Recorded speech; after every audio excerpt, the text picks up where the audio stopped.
कहते हैं जिस समाज में पत्रकार निर्भीक हो, जहां सत्ता से कड़े सवाल किए जाते हों, वो समाज सबसे अच्छा समाज होता है, ऐसी कल्पना की जाती है।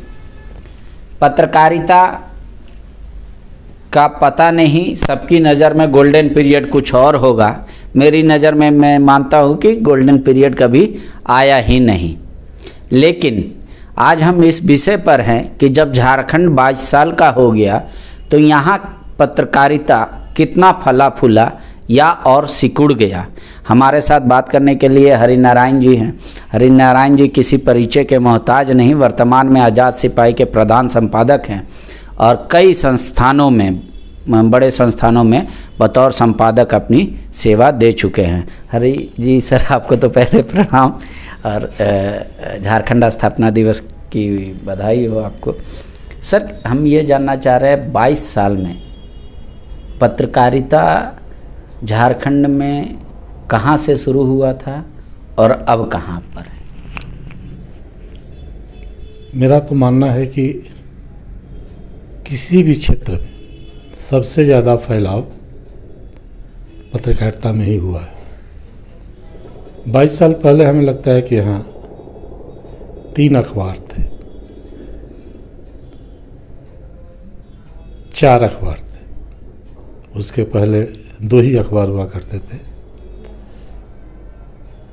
फिर 3 हुए, फिर 4 हुए। आज अगर जाएंगे तो छोटे बड़े अखबारों को मिला के देखेंगे तो सिर्फ रांची से हमें लगता है कि 18 से 20 अखबार रांची से प्रकाशित हो रहे हैं। उस समय जब कोई प्रेस कॉन्फ्रेंस या कोई कार्यक्रम होता था तो 10 से 12 पत्रकार फोटोग्राफर कार्यक्रम में देखे जाते थे। आप देखेंगे कि आज की तारीख में अगर कोई कार्यक्रम हो रहा है तो कई बार तो ऐसा भी देखने में भी आया है कि आयोजकों से ज़्यादा पत्रकारों की संख्या हो जाती है। ये फैलाव का ही प्रतिफल है। और इस फैलाव में कई सवाल भी खड़े हुए, वो अपनी जगह पे उस पर हम नहीं जाएंगे। देखिए, जब भी किसी व्यक्ति की लोकप्रियता बढ़ती है तो आलोचक बढ़ते हैं। पत्रकारिता की सीमा अगर बढ़ेगी उसमें भी आलोचनाएं बढ़ेंगी। ये तो होते रहता है, ये लोकप्रियता का एक पैमाना भी माना जाता है। और मुझे लगता है कि इस 22 साल में पत्रकारिता ज़्यादा लोकप्रिय हुई है, ज़्यादा लोगों के करीब गई है और नए जो लड़के हैं, जो युवा लड़के हैं, निस्संदेह वो बेलाग अच्छा काम कर रहे हैं। हालत ये है कि कभी एक समय था, मुझे याद है कि 2nd क्लास के नेता भी कई बार पत्रकारों को ऐसे धमकाते थे, आप कल्पना नहीं करेंगे। 2-3 घटनाओं के गवाह हम लोग भी रहे, काफ़ी प्रतिकार किया हम लोगों ने, रिजल्ट भी आया उसका। लेकिन अब वो स्थिति नहीं है। पत्रकार अब आँख में आँख डाल के बात कर सकता है, पास में बैठ के बात कर सकता है और अपने मन के अंदर जो सवाल है उसको पूछ सकता है। तो और किसी क्षेत्र में कितना विकास हुआ नहीं हुआ ये तो राजनीतिक पैमाने पे लोग आकलन करेंगे उसका। लेकिन पत्रकारिता में चूँकि 89 से हम यहाँ हैं और आज तक हैं, तो दिन ब दिन जो पत्रकारिता में जो फैलाव हो रहा है, जो बढ़ोतरी हो रही है, वो उसको हम देख रहे हैं। पहले गिनती के 2, 4, 6 पत्रकार हुआ करते थे जिन्हें आप गिन सकते थे कि कौन कहाँ है, किस अखबार में है। और आज ऐसे लोगों की संख्या ज़्यादा हुई है, कम से कम 40 से 50 ऐसे लड़के हैं, माने बड़े और लड़कों को मिला के देख लिया जाए, जो अच्छी पत्रकारिता कर रहे हैं, इसमें कोई दो राय नहीं। एक तो संस्थानों की संख्या बढ़ना, पत्रकारों की संख्या बढ़ना, और एक है विश्वास बढ़ना पत्रकारिता के प्रति, समाचार के प्रति विश्वास बढ़ना। तो क्या विश्वसनीयता भी कायम रख पाया है पत्रकारिता जगत इन 22 सालों में अपना? देखिए, हम शुरू की ही बात करते हैं। शुरू में जो यहाँ पे प्रमुख रूप से 3 अखबार थे, आज, रांची एक्सप्रेस, प्रभात खबर। आज जो अखबार था उसको मान के चला जाता था कि ये कुछ भी कर देगा। रांची एक्सप्रेस के बारे में कहा जाता था ये एक तो भाजपा का पिछ लघु है। प्रभात खबर का जन्म ही ज्ञान रंजन जी के समय से हुआ था, माना जाता था कि ये कांग्रेस का अखबार है। आज कम से कम हमें लगता है कि अखबारों के साथ या सोशल मीडिया के साथ अगर है भी तो इतने खुले रूप में कोई नहीं कह सकता है कि ये उसका अखबार है। जो थे भी वो भी अपने को बदले। आज तो खैर आज और रांची एक्सप्रेस तो हैं, संघर्ष कर रहे हैं। प्रभात खबर ने अपने को बदला, उस लेबल को हटाया। कभी हिंदुस्तान को भी लोग कहता था कि बिरला जी का अखबार है, हिंदुस्तान ने भी उस लेबल को हटाया। बाकी के जो भी अखबार आप देख रहे हैं तो कम से कम ये नहीं कहा जा रहा कि ये व्यक्ति का अखबार है। संस्था का बढ़ना, संस्था का फैलाव होना अच्छी बात मानी जाती है। व्यक्ति कोई हो सकता है, लेकिन पत्रकारिता है तभी वो व्यक्ति पीछे छूट रहा है। अगर पत्रकारिता नहीं होती तो शायद आज भी जो व्यक्ति है वो हावी रहता संस्थान पर। तो मेरा तो लगता है कि नहीं, विश्वसनीयता पहले से बढ़ी है और अब कम से कम ये नहीं कहा जा रहा है कि ये अमुक का अखबार। देखिए, विचारधारा में तो लोग कह देंगे कभी कभी, जब लिखने पढ़ने जाइएगा तो एक अलग अलग विचारधारा की बात होती है, तो अपने अपने नज़रिए से लोग तोलते हैं।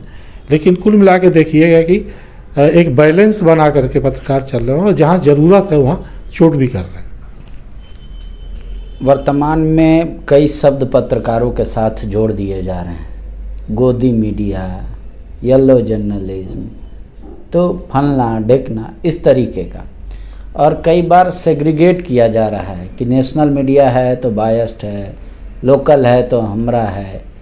तो क्या वाकई में पत्रकारिता उस ओर गई है, अपना झुकाव दिखाया है, या आपको लगता है कि नहीं, बदलते समय के साथ बस उनका नामकरण करके उनको अपने पाले में करने की ये सिर्फ कोशिश हो रही है? देखिए, क्या है कि जुबान है, लोग कुछ भी बोल सकते हैं। बहुत आसान है किसी को कह देना कि चोर है, बेईमान है, गोदी मीडिया है। जो लोग कह रहे हैं वो कौन है, वो किसकी बात कर रहे हैं, उनके बारे में लोग क्या कहते हैं? देखिए, क्या जब बताया ना कि विचारधारा की लड़ाई है, तो ये कुछ ऐसे लोग हैं जो अपन माने चर्चा में बने रहने के लिए ये इनके प्रकरण मतलब चीज़ों को सामने लाने के लिए ये सब सारी चीज़ों को जन्म देते हैं। जो कहते हैं, हम मेरा तो कहना है पांडे जी, जैसे आप शेर शायरी कहावत भी कहते हैं कि जाके पाँव न फटी बेवाई, सो कस जाने पीर पर आई। वह व्यक्ति जो किसी धारा को बिलोंग नहीं करता हो, जो किसी के पक्ष में खड़ा नहीं हो, वो कैसे दूसरे को कह सकता है कि इसके पक्ष में खड़ा है? माने वो जानता है कि पक्ष क्या होता है। जो निरपेक्ष है, जो किसी पक्ष में नहीं है, तो ये कह सकता है कि ये गलत है और ये सही है। अब देखिए, क्या है कि जो आज की तारीख में जो व्यक्ति लोकतांत्रिक व्यवस्था में जो व्यक्ति ज़्यादा काम करे, राजनीति में ही ले लीजिए कि जो दल ज़्यादा योजनाओं को लेकर के आएगा, कार्यक्रमों को लेकर के आएगा, रोड पे आएगा, प्रेस कॉन्फ्रेंस के माध्यम से आएगा, जिस भी माध्यम से आएगा, तो उसकी खबरें तो ऑटोमेटिक ज़्यादा होंगी। जब आप आएंगे ही नहीं, बोलेंगे ही नहीं, करेंगे ही नहीं। अब जैसे अभी देख लीजिए थोड़ी देर में कि अभी पिछले एक हफ्ते से कहने के लिए भारतीय जनता पार्टी हर ब्लॉक लेवल पे हमें लगता है कि आंदोलन चला रही है। तो जाहिर सी बात है कि उसकी खबर अखबारों में जाएगी, सोशल मीडिया पे भी दिखेगी, टीवी में भी आएगी। और जो जाएगा ही नहीं, निकलेगा ही नहीं। पहले आप देखते होंगे कि जब आज से 25 साल पहले साल में पटना जब ये अलग नहीं हुआ था, तो गांधी मैदान में 3 से 4 बड़ी रैलियां करते थे, चाहे वो लालू यादव हों, चाहे दूसरे दल के लोग हों, और पूरे ऑल अक्रॉस झारखंड से लोगों को बुलाते थे। आज वैसे कार्यक्रम आप देखें, याद है आपको? मुझे वर्षों बीत गए हैं, वो याद है कि एक बार अटल बिहारी वाजपेयी यहाँ आए थे, उनका एक कार्यक्रम हमने देखा था। एक कार्यक्रम मैंने सोनिया गांधी का देखा था, जिसमें लगा कि नहीं, ये पॉलिटिकल पार्टी का कार्यक्रम है। कहने के लिए तो भारतीय जनता पार्टी भी कार्यक्रम करती है, या वो उस समय जो शिबू सोरेन जी जो कार्यक्रम करते थे, जो मैंने देखा था। झारखंड गठन के पहले जो वनांचल के नाम पे आंदोलन हुआ, संथाल परगना में जो रैली हुई थी, जिसमें समरेश सिंह, दीनानाथ पांडे, ये तमाम लोग थे, वो रैली भी हम लोगों ने देखी थी और आज भी हम लोग देख रहे हैं। आदमी से ज़्यादा गाड़ी आ जाती है, गाड़ी की संख्या हो जाएगी 500, पता चलेगा उसमें 10,000 आदमी नहीं है। तो अब वैसी चीज़ें नहीं है, तो जो मैदान में रहेगा ही नहीं, जाएगा नहीं, करेगा ही नहीं, तो सिर्फ दूसरे की आलोचना करके आप नहीं न कर सकते।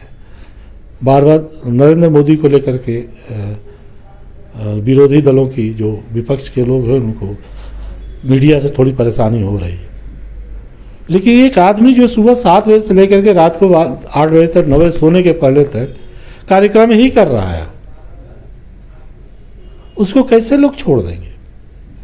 वो कभी सीमा पे जा रहा है, कभी बनारस जा रहा है, लखनऊ जा रहा है, हिमाचल प्रदेश जा रहा है, एक दिन में 10-10 सभाएं, 12-12 सभाएं, 14-14 सभाएं कर रहा है। यहाँ तो भाई आप आधा घंटा यात्रा करने के बाद ब्रेक ले रहे हैं, तो आप जा रहे हैं तो आपकी भी खबर निकाली जा रही है, आप भी देख रहे हैं, लेकिन जितना जाइएगा उतना ही ना लोग आपके बारे में कवरेज करेंगे। अब जैसे मान लीजिए रांची की बात हम लोग करते हैं, तो जो सड़क पर उतरेगा उसी को ना मीडिया दिखाएगी। हर व्यक्ति के घर में तो मीडिया नहीं जा सकती। और एक और पहले बात ये थी कि पंडित जी सही अखबार वाले जाते थे चेहरों के पास, big name make big news. हाँ, मैंने चेहरों के पास, मतलब कि उनसे कुछ सूचनाएं मिलेंगी, हम लोगों को लाएंगे, उनकी बातों को लाएंगे, उससे फ़ायदा भी होता था।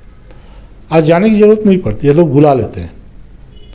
और ऐसे ऐसे लोग भी प्रेस कॉन्फ्रेंस बुलाते हैं शायद जिनके बारे में लोग जानता भी नहीं, बहुत आसानी से बुला लेते हैं, लोग जाते भी हैं, ठीक है, जाना भी चाहिए। लेकिन हमें लगता है कि वैसे ही लोग दूसरे पे, जाहिर सी बात है कि अगर मान लीजिए शिबू सोरेन जी कोई सभा करेंगे, हेमंत सोरेन कोई सभा करेंगे, बाबूलाल मरांडी कोई सभा करेंगे, तो इसकी कवरेज तो होगी ना। अब उसकी जगह पे मान लीजिए जिसमें ऐसे चेहरे नहीं हैं, तो अंतर तो करेगा। बाबूलाल मरांडी और खीरू महतो में अंतर तो करेगा, हेमंत सोरेन और खीरू महतो में अंतर तो करेगा, हेमंत सोरेन और राजेश ठाकुर में अंतर तो करेगा। तो यही जब अंतर दिखता है तो कुछ लोग हैं जिनको लगता है कि अरे हम भी तो किसी दल के नेता हैं, बड़े हैं, तो हमारा भी वैसा होना चाहिए। वैसे ही लोग कहते हैं कि गोदिया मीडिया इतना आसान नहीं है। पता माने यही होता है कि अबरा की मौगी सबकी हो जाए, यही एक स्थिति होगी कि जो मन किया कह के निकल गए। ऐसा नहीं है। मेरा मानना है कि वो आदमी खुद ही सही नहीं है, ठीक नहीं है, इसीलिए वो दूसरे के ऊपर दोषारोपण करता है। 22 साल के बीच में कभी आपको लगा हो कि झारखंड की पत्रकारिता में यह गोल्डन पीरियड आया? पत्रकार के लिए तो हर दिन गोल्डन होता है। चीज़ों को आप कैसे निकालते हैं। पहले सूचनाओं का अभाव था, तो महीने में 2-4 बड़ी सूचनाएं जो ब्रेक करता था, वो दिन उसके लिए गोल्डन हो जाता था। मुझे याद है एक बार जब हम लोग प्रभात खबर में थे तो रांची एक्सप्रेस में एक पेपर लीक की खबर छपी थी, तो हम लोगों को लगा बाप इतनी बड़ी खबर और कैसे छूट गई। दूसरे दिन हमें लगता है कि अखबार में सारे जो सहयोगी थे सिर झुका के बैठे हुए थे कि ये खबर छूटी कैसे। तो चूँकि ऐसी खबरें बहुत कम होती थी, कहीं अगर आईटी का छापा पड़ा तो वो 2-4 महीने में कभी होता था, 5 महीने में होता था। पूछताछ हुई तो किसी 1-2 व्यक्ति से पूछताछ हुई। अब तो ये हर दिन की खबर बन गई है। पता चला कि ईडी कर रहा है तो 10 लोगों से पूछताछ कर रहा है, छापामारी हो रही है, तो अब तो 80-80, 90-90, 100 जगह पे एक साथ छापामारी हो रही है। 400, 500 टीम इसमें काम कर रही है, अधिकारी काम कर रहे हैं इसमें।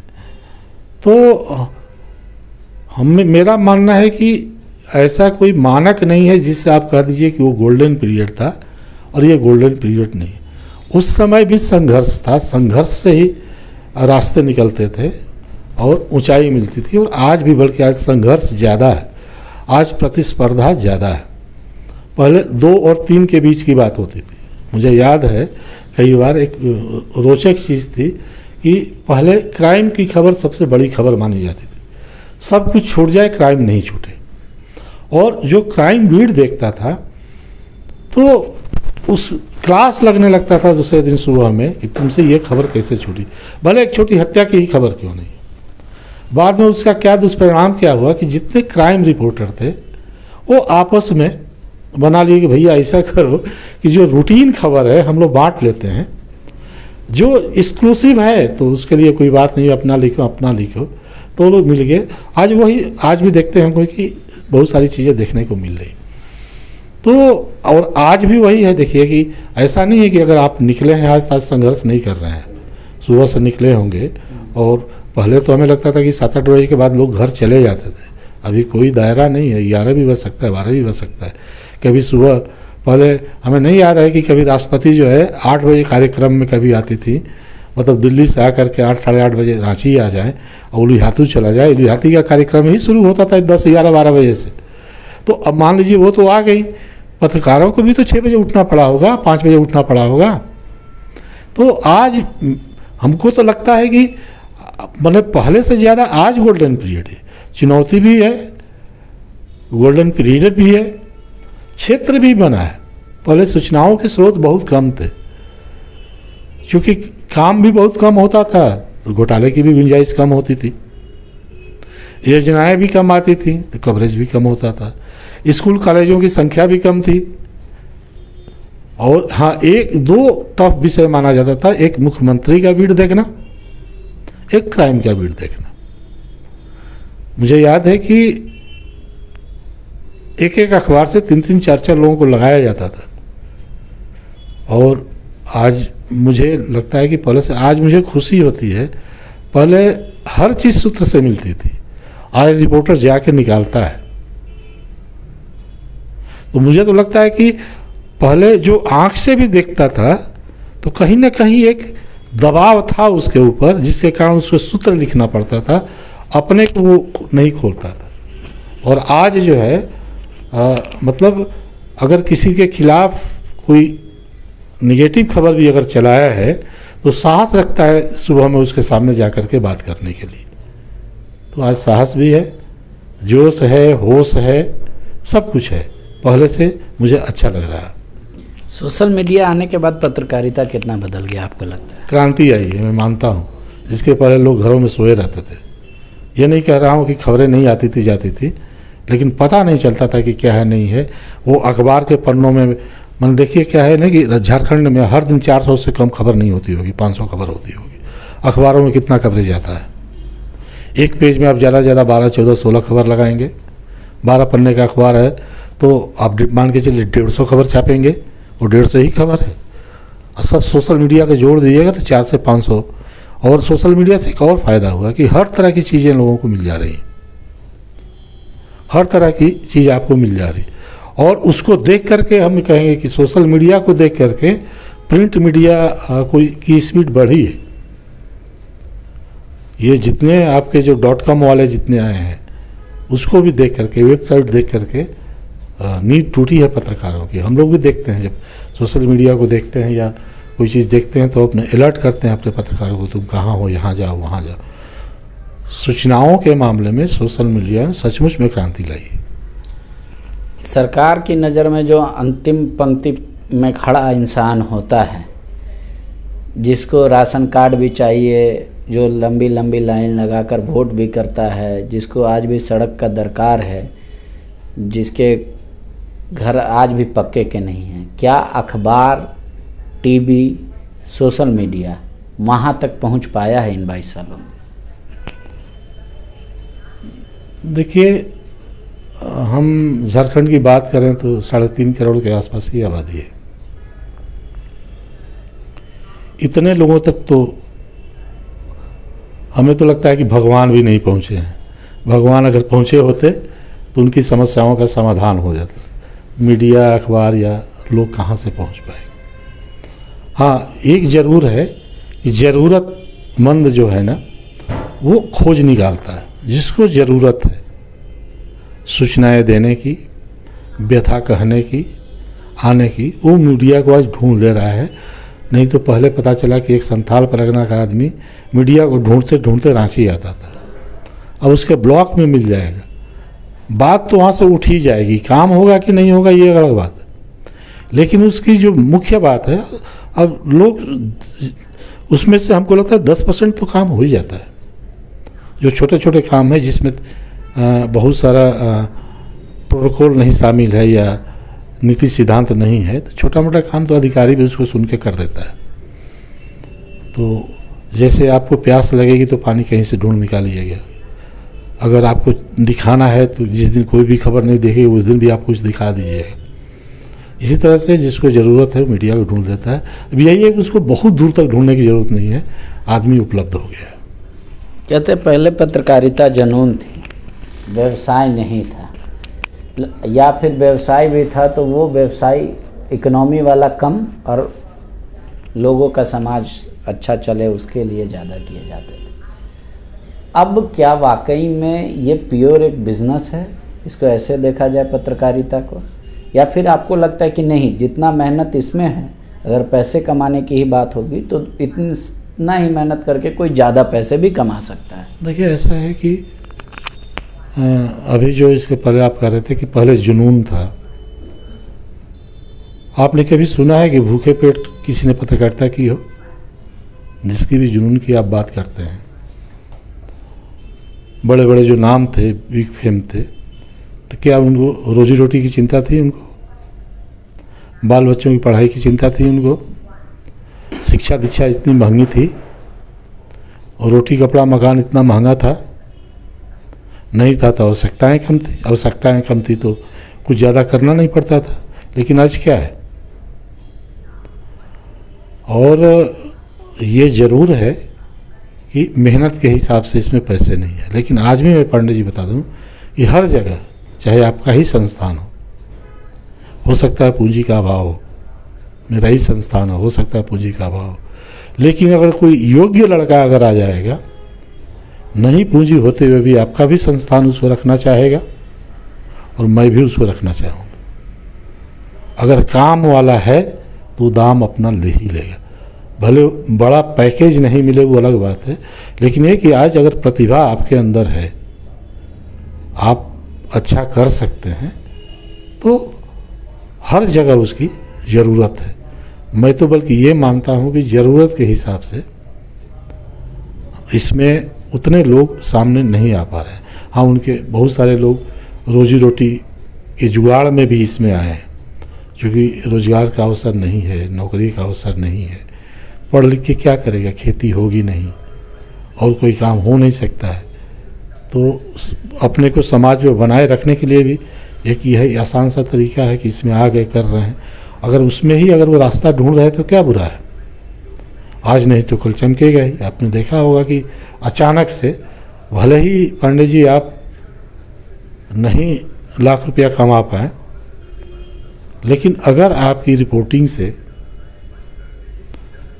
आपकी मेहनत से अगर किसी व्यक्ति को लाख रुपये का जुगाड़ हो जाता है, उसकी जीवन शैली बदल जाती है, तो इससे बड़ी बात, जुनून की बात या सुखद बात क्या हो सकती है। हम लोग पढ़ते हैं ना, एक टिक्की चाट वाला था, एक चाय वाला था, रातों रात चल निकला। वो किसकी बदौलत निकला? आप ही और इन जैसे लड़कों की बदौलत निकल गया। अगर रानू मंडल थी ना, जो महिला, कैसे आ गई, अचानक से हाईलाइट कैसे हो गई? तो जिस तरह से वो, मतलब अगर आप किसी को उतना ऊपर उठाने की मतलब ये रखते हैं तो आप भी उठ सकते हैं। हाँ, ये है कि हर व्यक्ति को हर चीज़ नहीं मिलती है, तो ऐसा भी नहीं कि नहीं मिलेगा, और इसमें बदलाव आएगा। पहले हमें लगता है कि, इसके पहले भी मैं बता रहा हूँ कि रूरल के जो पत्रकार थे उनको क्या था, एक पैसे नहीं मिलते थे, मुख्यालय तक ही सैलरी की बात होती थी, जिलों में नहीं होती थी। और जिलों में मुझे याद है कि 1990 में पहली बार प्रभात खबर ने रांची में, माने झारखंड में, जो स्ट्रिंगर थे उनको 50 रुपया देना शुरू किया था मेहनताना के रूप में। वही उनके लिए बड़ी बात थी। लेकिन आज तो स्थिति बदली है। आप आज ब्लॉक में भी पत्रकारिता करके 4000, 5000, 7000, 8000 तक कमा ले रहे हैं, घर में बैठ के कमा रहे हैं। एक अगर शहर से कोई व्यक्ति गांव से शहर आता है, अगर 25,000 रुपये उसको यहाँ मिलेगा, हो सकता है वो मुश्किल वो जो 5,000 रुपया बचा सके। लेकिन घर में बैठ के अगर वहाँ 8,000 रुपये भी उसको मिलते हैं, रहने के लिए अगर मकान है, खाने के लिए रोटी अगर मिल गई, तो अपनी जीवन शैली को थोड़ा आगे बढ़ा सकता है और उसके सहारे मतलब बहुत कुछ कर सकता है। अब जानकारी के अभाव में भी बहुत सारे, अब जैसे देखिए कैसे पत्रकारिता में फ़ायदा कैसे होता है। जैसे आपको लगता हो कि नहीं सीधा लाभ हमको नहीं मिला है, लेकिन जब आप अस्पताल में जाएंगे, यहाँ इलाज कराना हो चाहे ये जाना हो, तो आपको लगेगा कि नहीं अरे ये पांडे जी आए हैं यार, देखो देखो जल्दी करो इनका इलाज करो, देखो तो एक मरीज लेके आए हैं। वो कितना बड़ा काम होगा आपको इससे देखिए। तो कुछ काम दाम से होते हैं, कुछ काम नाम से होते हैं। काम दाम अगर कम मिला, नाम भी है तो बहुत कुछ हो सकता है। हाँ, आप होता है कि आवश्यकता आपकी कितनी है, महत्वाकांक्षा आपकी कितनी है। तो लेकिन फिर भी हमें लगता है कि वैसा नहीं है जैसा होना चाहिए। लेकिन मैंने बताया ना कि 50 रुपये मिलते थे, 50 रुपये में कोई काम नहीं करेगा, वो दिन भी आएगा, स्थिति सुधरेगी। जैसे बड़ी बड़ी जो कंपनियां होती थी पहले शहरों को ध्यान में रख के अपना प्रोडक्ट तैयार करती थी, आज शहर के भरोसे अपना प्रोडक्ट बेच सकती हैं। तो आज शहर के भरोसे आप अपना चैनल चला सकते हैं, अखबार निकल सकता है, नहीं तो आज नहीं तो कल तो उधर आँख जाएगी, रोशनी जाएगी, वहाँ भी मिलेगा। मास कम्युनिकेशन आने के बाद और उससे पहले जो पत्रकार थे जो पढ़ लिख कर आते थे, सिर्फ एक मतलब कोर्स स्पेसिफिक नहीं करके आते थे, कुछ अंतर लग रहा है? अब के बच्चे ज़्यादा स्किल्ड हो रहे हैं, या आपको लग रहा है कि जो पहले पत्रकारिता में कहा जाता था पत्रकार के लिए कि इनको नॉलेज हर फील्ड का होता है, मास्टर ऑफ नन होते हैं, जैक्स ऑफ ऑल ट्रेड, वो कमी है? देखिए डिग्री तो कभी नुकसान नहीं देती है, लेकिन डिग्री ही सब कुछ है ये भी नहीं है। बहुत सारे ऐसे लड़के भी हैं मास कम्युनिकेशन में ही हैं कि फर्स्ट क्लास के पास करते हैं, लेकिन आप ज़रा उनसे एक आवेदन लिखवा लीजिए। गांव में कक्षा 8 का पढ़ा हुआ व्यक्ति, बुजुर्ग व्यक्ति, 4-5वां क्लास का व्यक्ति, आप जाइए तुरंत चिट्ठी लिख देगा। आज भी आप किसी डिग्रीधारी से चिट्ठी लिखवा लीजिए। तो ऐसा नहीं है कि उसके बगैर रुकेगा। हाँ, अगर है डिग्री है तो बुरा नहीं है, लेकिन आज एक बात बता दूं कि डिग्री ज़रूरत के लिए लेना, फील्ड को चुन करके लेना, मिशन आपका है उसके लिए डिग्री लेना, जब तक आप बाइफरकेट नहीं करेंगे, नहीं डिग्री है एक और ले लेते हैं, एक और ले लेते हैं, एक और लेते हैं, अगर इस हिसाब से डिग्री ले रहे हैं तो उसका कोई फ़ायदा नहीं। अगर कुछ करने के लिए मास कम्युनिकेशन में एडमिशन लेते हैं कि वहाँ से आने के बाद मुझे यही करना है, उसके हिसाब से आप वहाँ पढ़ेंगे और आकर तब अच्छा काम करेंगे। कुछ लड़के बहुत अच्छा काम किए हैं, मैंने देखा कि जब हम लोग आए थे जब शुरू में यहाँ रांची में, तो मास कम्युनिकेशन से कई लड़कों को लाए थे, उसमें 2-4 लड़के थे जो आज भी हैं। और आज हमको लगता है कि कम से कम सारे के सारे लड़के या तो संपादक रह चुके हैं या संपादक के पद पे हैं। तो उन्होंने तय किया था कि मुझे रहना है। उसमें आनंद कुमार भी थे, दीपेश भी थे, विजय पाठक भी थे, संदीप कमल भी थे, ललित मुर्मू थे जो आज हम लोगों के बीच में नहीं है। तो ऐसे लोग थे, तो वो बिल्कुल क्लियर थे कि उनको करना क्या है, उनको पत्रकारिता ही करनी है। कोई माखनलाल चतुर्वेदी से किया, कोई यहाँ से किया, अच्छा काम किया उन लोगों ने। लेकिन अभी भी देखिए कि हर साल यहाँ से हमें लगता है 200-300 लड़के तो निकलते ही होंगे। तो उसमें से कितने के बारे में हम लोग जानते हैं? और उसमें कोई पीआरओशिप के लिए भी कर रहा है, कोई सीसीएल में नौकरी के लिए भी कर रहा है, कोई हिंदी अधिकारी के लिए भी कर रहा है। तो मास कम्युनिकेशन सिर्फ पत्रकारिता को ही तो बिलोंग नहीं कर रहा है। रोज मैंने नौकरी के लिए ज़रूरी है कुछ क्षेत्रों में, मान लीजिए रेलवे में ही आपको सर्विस करनी है, यह है पीआरओशिप में करनी है, तो उसके लिए भी वो कुछ अंक मिलता है, प्राथमिकता मिलती है। तो है अच्छा, अच्छे लड़के भी आ रहे हैं, लेकिन मैं ये ज़रूर कहूँगा कि चेंज करना हो। मुझे लगता है कि आज के लड़के क्लास 6ठी 7वीं 8वीं से ही वो न्यूज़ लिखना पढ़ना और न्यूज़ क्या है ये समझने लगता है। 4ठी 5वीं कक्षा का बच्चा, अभी पिछले दिनों जो हम लोग प्रेस क्लब में गए थे, जो यूनिसेफ ने एक कार्यक्रम कराया था बाल पत्रकारों का, उसमें क्या उम्र थी, 14 साल 15 साल का लड़का था जो हम लोगों से सवाल कर रहा था और जवाब देने के लिए 2 मिनट रुकना पड़ता था। वो बच्चे कम्युनिकेशन मास कम्युनिकेशन में जाएंगे और वहाँ अगर उनको टीचर ठीक नहीं मिलेगा पढ़ाने वाला, तो क्या सीख के आएंगे वो? तो उसके हिसाब से भी मतलब छात्रों के हिसाब से उसको भी अपग्रेड करना है कि ये नहीं कि वो नौकरी के नाम पे आप वहाँ रख दिए हैं। और मैं कह रहा हूँ कि आज सच्ची बात अगर कही जाए तो आज से 20 साल 25 साल की जो पत्रकारिता थी उसके बारे में तो मैं बता सकता हूँ। अब आज तो तकनीक के बगैर पत्रकारिता नहीं हो सकती है। पहले कलम की लिखावट के आधार पर होता था, अरे बहुत अच्छा लिखता है, भाषा के आधार पर लोग, लेकिन आज तो साहित्य का स्थान नहीं है पत्रकारिता में। सीधी सीधी खबर चाहिए आपको, सूचना चाहिए, तो उसमें लाइएगा तो हम तो फिट नहीं बैठेंगे। अगर हम पढ़ाने जाएंगे तो क्या पढ़ाएंगे उन बच्चों को जो आज की पत्रकारिता के लिए जा रहे हैं। तो हमें लगता है कि वहाँ भी नई पौध जानी चाहिए नए बच्चों को पढ़ाने के लिए, या जो हैं उनको भी अपडेट होने की ज़रूरत है। एक आखिरी सवाल है सर मेरा, 22 साल आप झारखंड में देखें, कौन सी सरकार में आपको लगा कि पत्रकार जो संपादक, आमतौर पे छोटे पत्रकारों पे तो कोई दबाव होता नहीं या उनसे कोई सत्ता सवाल करती नहीं, संपादक किसमें बड़ा सुकून होकर बैठ सकते थे कि हाँ कोई फ़ोन नहीं आएगा या कोई एडवाइजरी जारी नहीं की जाएगी, या सभी सरकार में एक ही जैसा रहा? देखिए, जब सरकार से आप लाभ लेंगे ना, अनावश्यक लाभ लेने जब जाएंगे तो आपके लिए एडवाइजरी हो सकती है, आपके पास फ़ोन आ सकता है। जब उससे लाभ की बात करेंगे, यूज टू होंगे अगर उसके लिए तो, या अनड्यू फेवर लेने आप जाते हैं तो तैयार रहिए कि आपके पास एडवाइजरी आएगी, फ़ोन भी आएगा। अगर नहीं जाते हैं, नहीं लेते हैं, तो ये यकीन मान के चलिए पांडे जी कि कोई सरकार है, कोई व्यक्ति है, आपको फ़ोन नहीं कर सकता है। शुक्रिया। पत्रकारिता का तो आपने हाल सर से सुन ही लिया कि 22 साल में कितना पत्रकार बदले, कितना पत्रकारिता बदली। इनका मानना है कि 22 साल में वृद्धि जितनी तेज़ी से पत्रकारिता जगत में हुई है शायद अन्य क्षेत्रों में नहीं हुई है। आज की पत्रकारिता कैसी होनी चाहिए, या आप कैसे सवाल चाहते हैं, या कौन सा सेक्टर का न्यूज़ आप चाहते हैं, उस बारे में भी ज़रूर लिखकर हमें बताइएगा कमेंट बॉक्स में।